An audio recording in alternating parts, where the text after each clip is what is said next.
So she got her lump sum to go pay off her car, her credit cards, all of that stuff. But then that cash flow is what allowed her to now live. Because now she was getting a monthly cash flow to pay her rent or her mortgage or whatever she wanted to do with it.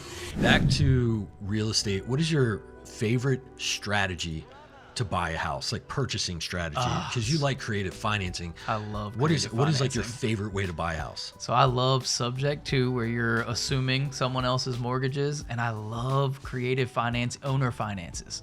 I love owner financing because actually that first deal I got, that's apartment complex, that owner financed that property to me. She is still my lien holder today. Like she has the lien, and I pay her every single month for her loan today. How do these seller, because I love seller finance. Yeah. How do you approach those conversations when you see that opportunity? So a lot of people don't ask. Yeah. And I think that's the mistake with a lot of real estate investors, is they think everyone just needs cash and they never ask the question and listen.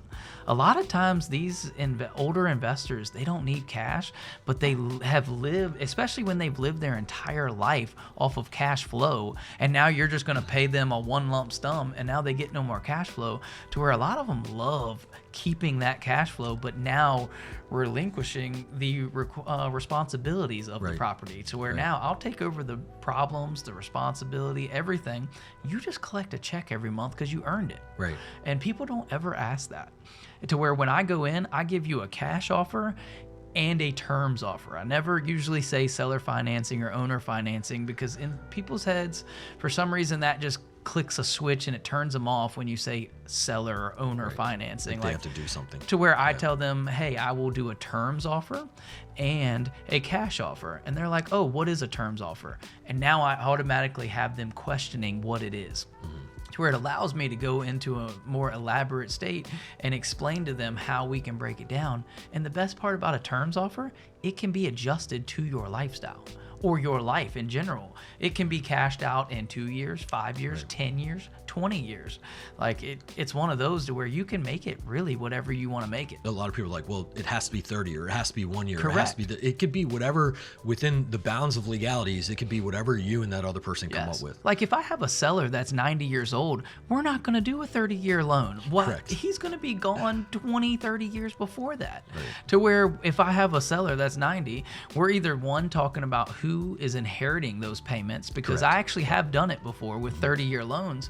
Just the difference was he wanted to leave his kids payments. Yep. Like my personal house, we bought my personal house probably 2 or 3 years ago, and we got it on terms. We did seller financing, and the biggest thing for her was what she was going to leave her kids, because she never had a 401k.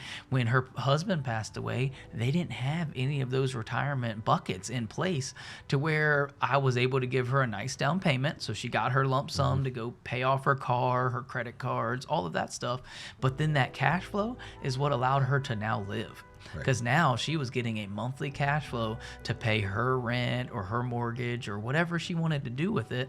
And then when she passes, her kids will now inherit those payments, which will pay their mortgages or their car payments or theirs, to where now she's benefiting her kids in a way she would have never been able to benefit them. Absolutely. And you can only do this if you ask the right questions and understand their situation, right? Exactly. Because if you understand that all the indicators show that this may be a good situation for them, then you offer that in terms that's most favorable to them, right? Oh, and 100%. you still get to set the rules on the terms, but it's what's most favorable. And I would them. even say that they're making more than if they took my cash offer, because of the tax incentives for one, and if you break the payments plus the interest.